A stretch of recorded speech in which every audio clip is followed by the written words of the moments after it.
Have you ever been in a conversation with someone and begun talking about the meaning of your name? It usually happens around the time of a birth of a child, where people are thinking about these things, and you get names like Theodore or Dorothy, meaning God's gift, or more obvious names like Grace or Faith. Well, whenever I have that conversation, I always have to wonder what my parents were thinking, because my name, the name Jacob, means supplanter or deceiver. I know, a fine name for a pastor. Well, as much as I try not to live up to my name, the Jacob of the Bible seems to consistently live up to his. Up to this point in our story, he has tricked his brother both out of his birthright and out of his blessing. And he's now, in this chapter, he meets up with his uncle Laban, who in many ways he meets his match. And Laban beats him at his own game. Jacob goes to Laban's land in order to find safety and security, and more importantly, to find a wife. When he gets there, he goes to the well, which is so often in Scripture a place of meeting or a place of even romance or relationship. And at the well, he meets Rachel and is instantly love-struck. He then agrees to work for her father, Laban, for 7 years so they might claim her as a wife.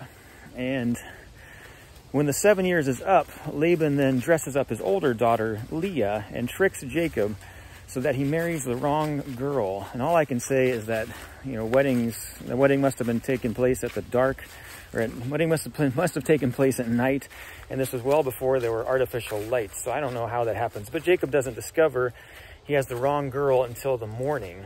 Then, of course, he complains to Laban when he finds out he's married the wrong sister.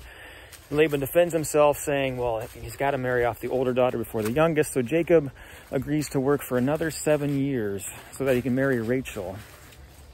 So Jacob agrees to this plan, and so the trickster himself is tricked into taking an extra wife and in giving up 7 years of his life to work for his uncle Laban. And there's a striking part at the end of this story, end of this chapter, when the Lord notices that Leah, the older sister, the older wife, is unloved by Jacob. And so he opens her womb so that she might have children.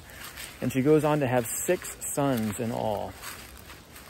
This is yet another wonderful reminder in Scripture that God sees us in our pain. He looks upon us when we're down. He looks upon those who feel lost or unloved. It's a reminder that God cares for the least of these. So no matter what our name or how many times we've tricked or been tricked, may we remember that God has called each of us and has named us as his children.